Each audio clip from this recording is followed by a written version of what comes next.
और अधिक अभिक्रियाशील होती है, और साथ में साथ क्या होती है, झगड़ालू होती है। तो ये हिलल डोलल आदमी था। हाँ, ऐसे याद रख लेना कि झगड़ालू की बात हो जैसे हिलल डोलल आदमी ही करता है, इसलिए याद रख लीजिएगा हिली ने कहा है। ठीक है, सभी साथियों को जय हिंद, जय भारत, वंदे मातरम। आज हम लोग देखेंगे सीडीपी क्लास सेकेंड। आपको हर दिन 11 बजे सीडीपी की क्लास देखने को यूट्यूब चैनल पर श्याम जी सेंटर में मिल जाएगा। और आप लोगों को 30 प्रैक्टिस सेट करवाएंगे, 30 प्रैक्टिस सेट करवाएंगे। ये आपका सीडीपी का प्रैक्टिस सेट 2 है। और इन सभी 30 प्रैक्टिस सेट अगर आप लोग कर लेते हैं तो समझ लीजिए कि लगभग सारे प्रश्न जो है कवर हो जाएंगे।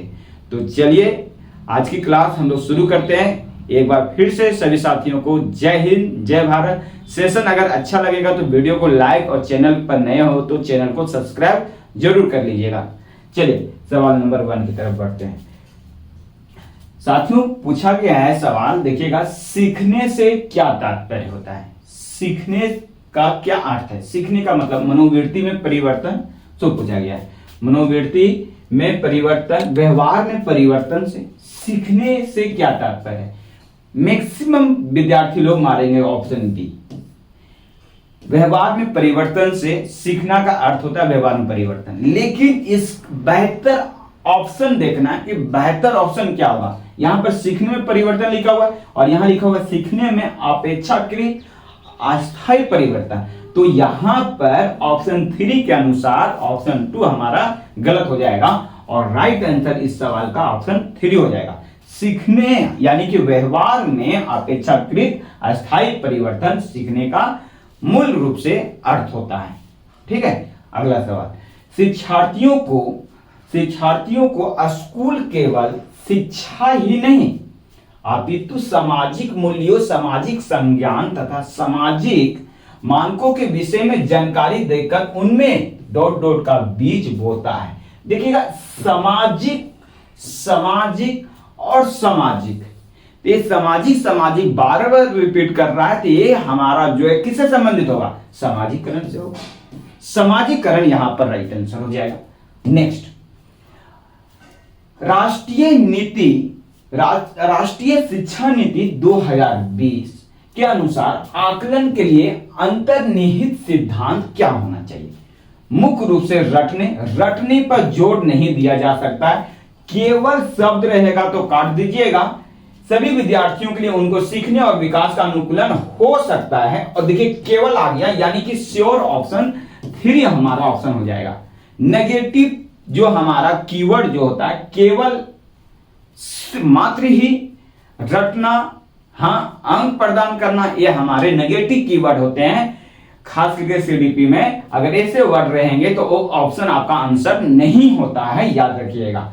नेक्स्ट, सीखने के संदर्भ या कहेंगे सीखने के अंतर्गत स्केल फोल्डिंग दर्शाता है। स्केल फोल्डिंग दर्शाता है अध्यापक द्वारा सीखने में प्रयोग की गई शिक्षण विधियों को, सीखने के वयस्कों द्वारा किए गए अस्थायी सहयोग को। तो स्केल फोल्डिंग जो होता है वयस्कों के द्वारा, क्या होता है? स्केल फोल्डिंग जो होता है वयस्कों के द्वारा अस्थायी सहयोग से जो ज्ञान प्राप्त होता है वही हमारा स्केल फोल्डिंग दर्शाता है। यानी कि ऑप्शन यहां पर हो जाएगा, राइट आंसर बी हो जाएगा। बाकी को हमको देखने की आवश्यकता नहीं है।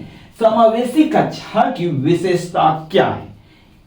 समावेशी कक्षा की विशेषता नहीं है। समावेशी में क्या होता है? सभी को ज्ञान दिया जा सकता है, चाहे वह बोधु बालक हो, चाहे वह तेज विद्यार्थी हो, चाहे मीडियम। ठीक है, समावेशी कक्षा में यही चीज होता है।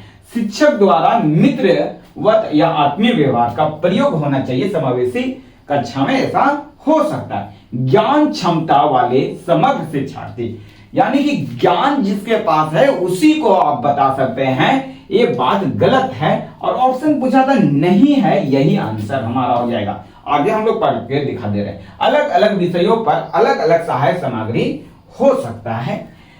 वास्तविक तथा सतत आकलन की व्यवस्था हो सकता है। लेकिन ज्ञान क्षमता वाले समग्र शिक्षार्थियों को, मतलब जिसके पास ज्ञान है उसी को अगर हम ज्ञान दें, ऐसी गलत बात है, यानी कि बोल रहा समावेशी कक्षा की विशेषता नहीं है। ऑप्शन बी हमारा सही जवाब है। नेक्स्ट, छात्रों के बीच भ्रांतियों को महत्वपूर्ण है, बताइएगा। अगर जानते होंगे तो कमेंट भी कर कीजिएगा। छात्रों के बीच भ्रांतियों को डॉट डॉट महत्व है, तो भ्रांतियों को सबसे पहले छात्रों के बीच हमको पहचानना पड़ेगा, ना कि निर्मित करना होगा, ना कि अनदेखा करना होगा, ना कि प्रचालित करना होगा। छात्रों के बीच भ्रांतियों को सबसे पहले हमें पहचानना होगा, उसके बाद उसकी भ्रांतियों को दूर करने का हमें कोशिश करना पड़ेगा। जीन पियाजे के अनुसार, अगला सवाल देखिएगा कि जीन पियाजे के अनुसार पूछा गया है या द्वारा प्रतिपादित संज्ञानात्मक विकास सिद्धांत अगर पूछेगा तो जीन पियाजे जी का है। किस अवस्था में बालक वस्तुओं को पहचानने का प्रयास करने लगता है? तो बालक जो होता है 2 से 7 साल के बीच वस्तुओं को पहचानने लगता है, यानी कि पूर्ण संक्रियात्मक अवस्था में, पूर्ण संक्रियात्मक अवस्था 0 से 2 साल, 0 से 2 साल, 7 से 2 से 7 साल, और 7 से हमारा 11, और 11 से हमारा अच्छा अमूर्त संक्रियात्मक औपचारिक हो जाता है 11 से 15, और 7 से हमारा 11 हो जाता है। हाँ, तो यहां पर ये हमारा है, तो पूछ रहा कि वस्तुओं को पहचानने लगता है, यानी कि पूर्ण संक्रियात्मक अवस्था में बच्चा जो है पहचानने लगता है। चलेगा, एक बच्चा अपनी मातृभाषा सीख रहा है, वह दूसरा बच्चा वही भाषा द्वितीय भाषा के रूप में सीख रहा है, तो दोनों का विकास जो होगा, दोनों का सामाजिकरण जो होगा वो अलग अलग होगा साथियों, आधिकारिक सामान्यीकरण नहीं। दोनों में जो होगा विकासात्मक जो होगा, किस प्रकार की त्रुटि हो सकता है? तो विकासात्मक त्रुटि हो सकता है। दोनों का जो है वातावरण अलग अलग मिलेगा, दोनों में विकासात्मक त्रुटियां जो है देखने को मिलेगी। निम्न में से वह कथन जो शिक्षार्थियों में सृजनात्मक का पोषण करता है, चलिए जवाब दीजिएगा। प्रत्येक शिक्षार्थी के अंतर जात प्रतिभाओं का पोषण करने और प्रश्न करने का अवसर प्रदान करना चाहिए, या अवसर उपलब्ध करवाना चाहिए। ये बात सही है, हो सकता है। आगे बढ़ते हैं। विद्यालय जीवन के प्रारंभ में उपलब्धि के लक्ष्यों पर बल देना चाहिए। ये बल जो शब्द है, जबरदस्ती की बात किया गया है। आगे, परीक्षा में अच्छे अंकों के लिए ये बात नहीं होगा। व्यवहारिक मूल्यों के लिए, यहां पर अच्छी शिक्षा की व्यवहारिक मूल्यों के लिए विद्यार्थी का शिक्षण करना चाहिए। अच्छी शिक्षा रहेगा तभी व्यवहारिक मूल्यों, ये बात हमारा गलत है। अवसर देना, अवसर प्रदान करना यहां पर लिखा हुआ है, यानी कि ऑप्शन ए इस सवाल का सही जवाब होगा। नेक्स्ट, अगला सवाल देखिएगा। भाषा पूछा गया है, भाषा अच्छे गुणों से संपन्न तथा सफल मानी जाती है। भाषा अच्छे गुणों से संपन्न एवं सफल मानी जाती है यदि इसमें विचारों और धाराओं के संचार की गुंजाइश हो, या नए विचार और संभावनाएं उत्पन्न करने में सक्षम हो, या बदलते वातावरण में किसी के अनुकूलन को बढ़ावा दे, या शब्दों के उच्चारण उन्हें वाक्यों में प्रयोग करने के लिए एक नियमावली प्रदान करें। नहीं, भाषा अच्छे गुणों के संबंध तथा सफल मानी जाती है कब? जब उसमें नए विचार आएंगे, जब उसमें नए विचार और संभावनाएं उत्पन्न की सक्षमता होगी, तो भाषा आपका बोलेंगे अच्छा गुण है। जब नया, जैसे अगर बच्चा भाषा सीख रहा है 1 to 5 में, भाषा उसका कुछ शैली अलग होता है, लेकिन 5 to 8 जाता है, उसकी भाषा की शैली में क्या होता है? विचार, उसका सोच, भावना जो होता है चेंज हो जाता है। यानी कि नए विचार और संभावनाएं जब तक उत्पन्न नहीं होगी तो भाषा को अच्छा नहीं माना जाएगा, चलेगा, अच्छा गुण है। ऑप्शन यहां पर आपका क्या हो जाएगा? सही जवाब बी हो जाएगा। अगला सवाल, निम्नलिखित में से कौन सा कारक विद्यार्थियों की असफलता के लिए जिम्मेवार है? निम्नलिखित में से कौन सा कारक असफलता का कारण जिम्मेवार है? तो असफलता की बात है, सफलता की, यानी कि 3 ऐसे हैं जो सफलता के लिए है कारक। असंदर्भित पाठ्यक्रम हमारा आंसर यही हो जाएगा, क्योंकि असफलता का पूछा गया था। सफलता के देख लेते हैं। विषय वस्तु को प्रस्तुत करने की विधिक तरीका है, ये सफलता का है। विद्यार्थी केंद्रित गतिविधियां होना चाहिए, ये सफलता का मूल मंत्र है। और व्यक्तिगत विभिन्नताओं का मान होना चाहिए, ये सफलता का मूल मंत्र है। जबकि आज संदर्भित पाठ्यक्रम नहीं आज संदर्भित हो। जैसे अगर आप अभी जेटेट का परीक्षा का तैयारी कर रहे हैं, अब सिलेबस आपका 12 तक है और पूछ देगा ग्रेजुएशन लेवल तक, 6 to 8 विद्यार्थियों के लिए सिलेबस आपका 12 तक बनाया है और पूछेगा ग्रेजुएशन लेवल का, तो वहां पर आपका पाठ्यक्रम आज संदर्भित होगा तो बच्चा श्योर है कि फेल करेगा, बच्चा श्योर है कि फेल करेगा। याद रखिएगा। अगला सवाल, एक शिक्षिका को बच्चे यानी कि बच्चों के लिए अपने आप से बात करने, व्यक्तिगत वाक्य को क्या प्रतिक्रिया देनी चाहिए? बच्चा अपने आप से बात करेगा, सेल्फ स्टडी करेगा, स्वयं चिंतन करेगा, तो उसे हर्षोत्साहित करना। हर्षोत्साहित जो शब्द है हमारा नकारात्मक नेगेटिव कीवर्ड है, यह हमारा नहीं होगा। प्रोत्साहित ये दोनों में से आप कौन आंसर होगा हम आपको पढ़ के बता रहे हैं। उसे प्रोत्साहित करना चाहिए क्योंकि इससे स्वयं नियमन सुसाधित होता है। उसे प्रोत्साहित करना चाहिए क्योंकि इसमें शिक्षक की जिम्मेदारी समाप्त हो जाती है। गलत बात है। उसे प्रोत्साहित करना चाहिए क्योंकि इसमें स्वयं की बात पूछा गया था। अपने आप से बात करने को क्या प्रतिक्रिया देना चाहिए? तो उसे प्रोत्साहित करना चाहिए क्योंकि इसमें नियमन सुसाधित होता है। नेक्स्ट, निम्नलिखित में से कौन किसी व्यक्ति के हाथ से आंख के तालमेल, अब हाथ है तो आंख का तालमेल करते हैं, तो आपका हाथ यहां है और आंख का तालमेल, अगर आंख में कुछ हो गया तो आंख का तालमेल हो रहा है, उसके बारे में पूछा गया है। शारीरिक निपुणता की क्षमता को प्रभावित करता है। गुणज कौशल, पठन कौशल, भाषा कौशल, गति समन्वयन कौशल। तो आंख और हाथ का तालमेल जो है हमका मतलब आपका जो हो जाएगा वो गति समन्वय कौशल हो जाएगा या गति कौशल वैकल्य हो जाएगा राइट आंसर, क्योंकि यहां पर गति हो रहा है। हाथ और आंख का समन्वय कब होगा? जब तक आपका गति नहीं होगा तब तक उसका समन्वय मिलन नहीं हो सकता है। सवाल नंबर 14 क्या है कि पाठ्य पुस्तकों के विषय में कौन सा कथन अनुचित होता है? पाठ्य पुस्तकों के विषय में कौन सा कथन अनुचित होगा बताइएगा। पाठ्य पुस्तक के विषय में पूछा गया। पाठ्य पुस्तक की सहायता से निश्चित, देखिएगा निश्चित यहां लिखा हुआ है, समय में विभिन्न विषयों का ज्ञान प्राप्त किया जा सकता है। पाठ्य पुस्तकों की सहायता से विद्यार्थी की कक्षा में सुनी हुई बातों को घर पर भी समझा जा सकता है और पुनरावृत्ति का कार्य आसानी से किया जा सकता है। पाठ्य पुस्तकों से प्राप्त ज्ञान पूर्ण रूप से व्यवहारिक होता है, अतः उसकी अधिकतम उपयोगी होता है। और अधिकांशतः यह पाया जाता है कि पाठ्य पुस्तक का प्रयोग विद्यार्थियों के रटने नहीं। अब पुनरावृत्ति का कार्य अगर आसानी से हो जाएगा तो बच्चा को होमवर्क देने की आवश्यकता। जैसे पुनरावृत्ति यहां पर देखिएगा, यहां का बोला पाठ्य पुस्तकों की सहायता से विद्यार्थी कक्षा में सुनी हुई बातों को घर पर भी समझ सकता है तथा पुनरावृत्ति का कार्य आसानी से कर सकता है। और यहां पूछा गया पाठ्य पुस्तकों से प्राप्त ज्ञान पूर्ण रूप से व्यवहारिक होता है। पाठ्य पुस्तक का से ज्ञान प्राप्त जो पूर्ण रूप से व्यवहारिक। यहां देखना सटीक आंसर अति उत्तम कौन आंसर है?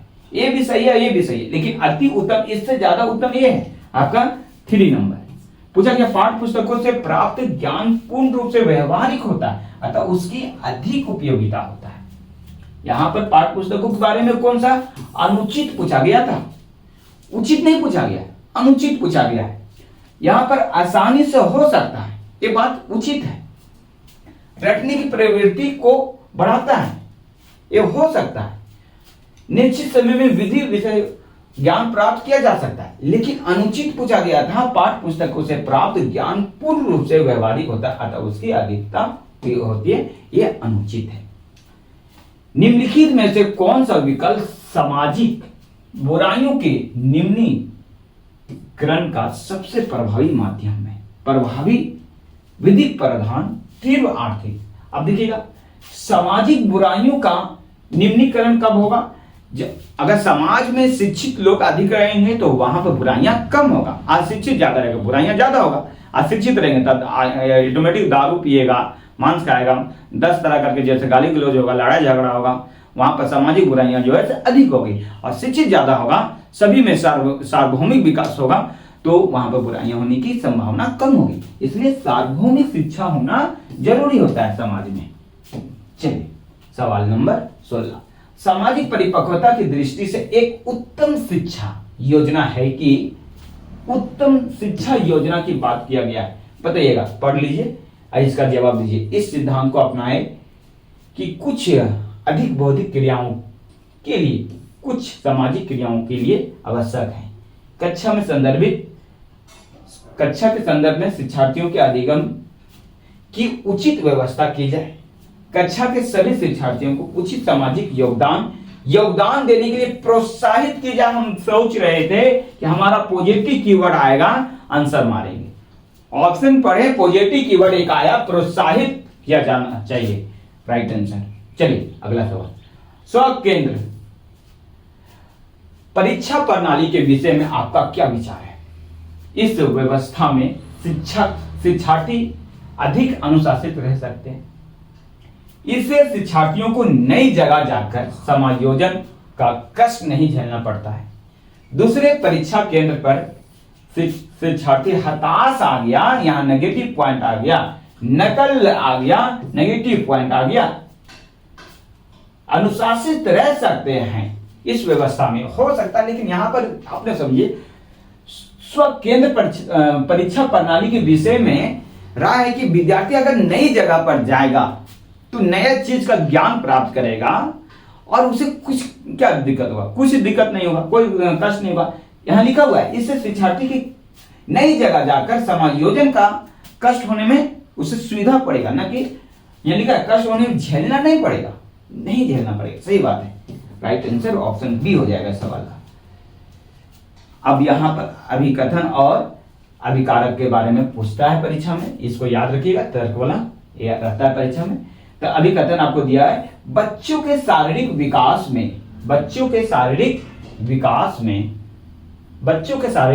में देरी के लिए पूरी तरह से उनकी आनुवंशिक बनावट की जिम्मेवारी ठहराया जा सकता है। बच्चों के शारीरिक विकास में देरी के लिए पूरी तरह से उनकी आनुवंशिक बनावट को, मतलब बच्चा अगर देरी से जन्म लेता है तो उसका आनुवंशिक बनावट का जिम्मेवार आप दे सकते हैं, गलत बात है। अब बच्चों के शारीरिक विकास के लिए वंशानुगत कारक ही उत्तरदायी होते हैं। बच्चों के शारीरिक विकास के लिए अनुवांशिक को आप क्या है, वंशानुगत कारक को आप उत्तरदायी ठहरा नहीं सकते। ये दोनों हमारा जो ऐसा अभिकथन और अभिकारक दोनों क्या है, गलत है, यानी कि आंसर ए और आर दोनों गलत है। नेक्स्ट, अब यहां पूछा गया कि यहां पर क्या भराएगा? एक सार्वजनिक क्षमता है जिसके सहारे बालक उद्देश्यपूर्ण क्रिया करता है, विवेकशील चिंतन करता है, वातावरण के साथ प्रभावी ढंग से समायोजन करता है। बताइएगा, बुद्धि एक सार्वजनिक क्षमता है। बुद्धि सभी में होता है, ज्ञान सभी में नहीं होता है। ज्ञान को आप जैसे अर्जित कर सकते हैं, बुद्धि आपका जो है जन्म से ही आपको बुद्धि जैसे हर मनुष्य में, हर प्राणी में जो है होता है। तो बुद्धि जो है आपका जेनेटिक है। बुद्धि एक सार्वजनिक क्षमता है जिसके सहारे बालक उद्देश्यपूर्ण क्रिया करता है, विवेकशील चिंतन करता है और वातावरण के साथ प्रभावी ढंग से समायोजन करता है। एक अनपढ़ आदमी के पास भी बुद्धि होता है, तभी तो वह जो है करोड़ों रुपये का या करोड़ों का मालिक होता है, बुद्धि के कारण से। इसलिए बुद्धि एक सार्वजनिक क्षमता होता है, याद रखिएगा। स्किनर के अनुसार सीखने में प्रतिवादित अनुक्रिया वह अनुक्रिया है जो स्पष्ट उद्दीपन द्वारा उत्पन्न होता है। सही बात, स्किनर ने यही तो बोला है। क्या बोला है कि सीखने में प्रतिवादित अनुक्रिया वह अनुक्रिया है जो स्पष्ट उद्दीपन द्वारा उत्पन्न होती है। स्किनर तो यही बात बोला है। पहला में आंसर दे दिया, तो बाकी में देखने की जरूरी नहीं है। शिक्षक के, अगला सवाल देखिए, शिक्षक के मानसिक स्वास्थ्य का अध्ययन करना आवश्यक है। शिक्षक के मानसिक स्वास्थ्य का अध्ययन करना आवश्यक है, क्योंकि छात्र शिक्षक को ठीक प्रकार से समझ सकते हैं। गलत बात है। शिक्षक की प्रतिष्ठा बनी रहती है। छात्र के शैक्षणिक विकास पर शिक्षक के मानसिक स्वास्थ्य का प्रभाव पड़ता है। यहां पर देखिए, शिक्षक के मानसिक स्वास्थ्य का अध्ययन, शिक्षक का जैसे मेंटली जो है, दिमाग कैसा है, उसका अध्ययन करना बहुत जरूरी होता है, क्योंकि उसका मेंटल जो है बच्चों के मेंटल पर यानी कि मानसिक पर प्रभाव पड़ता है। इसलिए छात्र के शैक्षणिक विकास पर शिक्षक के मानसिक स्वास्थ्य का प्रभाव पड़ता है। इसलिए अगर शिक्षक बीमार है, बीमार तरीके से उसको पढ़ा रहा है, तो बच्चों में वही बीमारी वाला जो ऐसे भावना, आलस वाला भावना जैसे उसमें आना प्रारंभ हो जाता है। और शिक्षक अगर तेज है, इंटेलिजेंट है, तो उसके बच्चे भी जैसे तेज और इंटेलिजेंट होने की गुंजाइश अधिक बनी रहती है। चलिए, प्रतिभावना लड़की घर में बैठना कम पसंद करती है। प्रतिभावन लड़की घर में बैठना कम पसंद करती है तथा अधिक क्रियाशील तथा झगड़ालू होती है। यह कथन किसका? भयानक चीज पूछा गया। प्रतिभावन लड़की घर में, मतलब जो प्रतिभाशील लड़की है, वो घर में कम बैठना पसंद करती है और अधिक अभिक्रियाशील होती है, और साथ में साथ क्या होती है? झगड़ालू होती है। तो ये हिलल डोलल आदमी था। हाँ, ऐसे याद रख लेना कि झगड़ालू की बात जो है हिलल डोलल आदमी ही करता है, इसलिए याद रख लीजिएगा हिली ने कहा है। ठीक है, चलिए, निम्नलिखित में से किसने कहा कि विकास परिवर्तन श्रृंखला की वह अवस्था है जिसमें बालक भ्रूणावस्था से लेकर प्रौढ़ावस्था तक गुजरता है? यह कथन जो है मुनरो का है। हाँ, भ्रूणावस्था से लेकर के प्रौढ़ावस्था तक गुजरता है, यह कथन जो है, कथन याद रख लीजिएगा, ये परिभाषा है मुनरो जी का। क्या मुनरो जी की परिभाषा? कि विकास परिवर्तन श्रृंखला की वह अवस्था है जिसमें बालक भ्रूणावस्था से लेकर प्रौढ़ावस्था तक गुजरता है, विकास कहलाता है। यहां पर थोड़ा सा हम बता देंगे क्या लिखा हुआ है। लेव वाइगोस्की के अनुसार निम्नलिखित में से कौन सा कारक बच्चों के संज्ञानात्मक विकास को सुगम बनाते हैं? यहाँ लिखा हुआ था सांस्कृतिक उपकरण और यहाँ लिखा है सामाजिक संपर्क। लेव वाइगोस्की ने यही बात बोला, सांस्कृतिक उपकरण के बारे में बताया है और सामाजिक संपर्क के बारे में बताया है। यानी कि ऑप्शन में आपका दिया हुआ है पहले में कि ए और बी दोनों। हाँ, तो आंसर हो जाएगा पहला ही हो जाएगा। सांस्कृतिक के बारे में और सामाजिक के बारे में लेव वाइगोस्की, याद रखिएगा, इन्होंने ज्यादा बल दिया है। अभिकथन 25 में यह महत्वपूर्ण है कि विद्यार्थी को अपने स्वयं के अधिगम पर कुछ नियंत्रण करने की अनुमति दी जाए। हाँ, अभिकथन क्या बोला? कि यह महत्वपूर्ण है कि विद्यार्थी को अपने स्वयं के अधिगम पर, मतलब अधिगम कर रहा बच्चा अगर सीख रहा है तो स्वयं के अधिगम पर नियंत्रण करने की अनुमति दी जाए। स्वयं पर, सही बात है। अपने अधिगम पर नियंत्रण रखने से विद्यार्थी को यह निर्णय लेने में सहायता मिलती है कि क्या सीखना है और कैसे।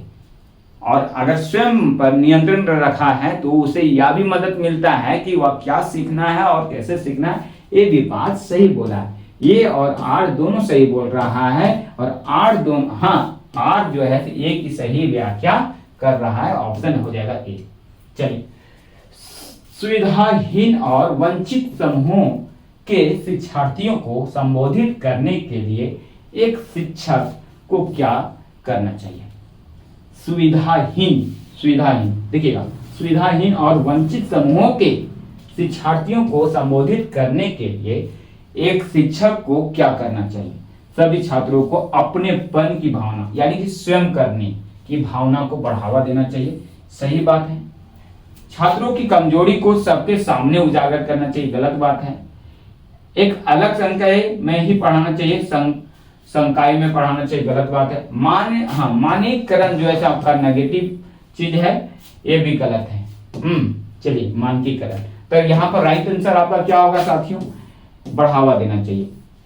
सभी छात्रों में स्वयं की भावना को बढ़ावा देना चाहिए, अपनेपन की भावना को बढ़ावा देना चाहिए। ऑप्शन ए यहाँ पर सही जवाब होगा। सवाल नंबर 27। अभिकथन, एक शिक्षक को छात्रों के बीच समस्या समाधान रणनीतियों के विकास की सुविधा प्रदान करती है। समस्या समाधान जो होता है वो क्या करता है, विकास की सुविधा प्रदान करती है। सही बात है। समस्या समाधान की रणनीतियां अधिगम की सुधार करती है और समालोचनात्मक चिंतन को बढ़ावा देती है। ये भी बात सही बोल रहा है। कथन और अभिकारक दोनों सही है, आर ए की सही व्याख्या कर रहा है। चलिए ऑप्शन हो जाएगा ऑप्शन ए, कोई दिक्कत नहीं होना चाहिए। अगला सवाल, निम्न में से कौन सा विकल्प जोड़ा सही सुमेलित है? चलिए बताइएगा अगर जानते होंगे आंसर तो। करके सीखने का सिद्धांत B.F. स्किनर ने दिया है? नहीं। बच्चे कुछ भाषा के साथ इस दुनिया में प्रवेश करते हैं। देखिएगा भाषा पर ज्यादा जोर जो है आपका चोमस्की याद रखिए, भाषा से संबंधित जो है ज्यादा भाषा पर बल जो दिए आपका चोमस्की दिए हैं। बच्चे कुछ भाषा के साथ इस दुनिया में आते हैं, चाहे वह कोई भी जीव हो, उसकी अपनी भाषा होती है और कुछ भाषा के साथ इस दुनिया में आते हैं। ऐसा कथन जो है चोमस्की जी का है, याद रखिएगा। बच्चे किस तरह सीखते हैं? बच्चे किस तरह सीखते हैं? पढ़कर, सुनकर, देखकर, क्रिया कर, ये सभी माध्यम में सीखते हैं। ऑप्शन डी हो जाएगा। चलिए, बच्चे के उचित विकास को सुनिश्चित करने के लिए उसका स्वस्थ शारीरिक विकास एक महत्वपूर्ण है पूर्व अवस्था। पूछा गया आवश्यकता है यह कथन। बच्चे के उचित विकास को सुनिश्चित करने के लिए उसका स्वास्थ्य शारीरिक विकास एक महत्वपूर्ण आवश्यकता है, यह कथन गलत है। हाँ, क्योंकि शारीरिक विकास के अन्य पक्षों को किसी भी प्रकार से प्रभावित नहीं करता है। गलत हो सकता है क्योंकि विकास नियतांक व्यक्तिगत मामला है। सही है क्योंकि विकास क्रम में शारीरिक विकास का सबसे पहले स्थान पर आता है। सही है क्योंकि शारीरिक विकास के अन्य पक्षों के साथ अंतर संबंध स्थापित करता है। राइट आंसर आपका ऑप्शन हो जाएगा यहाँ पर डी। तो साथियों इस तरह से हम लोग जो है यहाँ पर हम लोग किए हैं। अगर इस या पीडीएफ चाहिए तो आप इस नंबर पर कांटेक्ट कर लीजिएगा। यहाँ पर से आपको इस नंबर पर सिर्फ व्हाट्सएप करना है, हाँ, कि सर पीडीएफ चाहिए, आपको पीडीएफ मिल जाएगा। ठीक है, तो हम लोग मिलेंगे नेक्स्ट क्लास 11 बजे। तब तक के लिए सभी साथियों को जय हिंद, जय भारत। प्रैक्टिस सेट 3 लेकर के सीडीपी क्लास। ठीक है, धन्यवाद। अगर सेशन अच्छा लगा हो तो सेशन को लाइक और चैनल को सब्सक्राइब जरूर कर लीजिएगा और अधिक से अधिक शेयर कीजिएगा। जेटेड विद्यार्थियों के लिए खास करके इंपॉर्टेंट क्लास ये आज की है। ठीक है, धन्यवाद साथियों।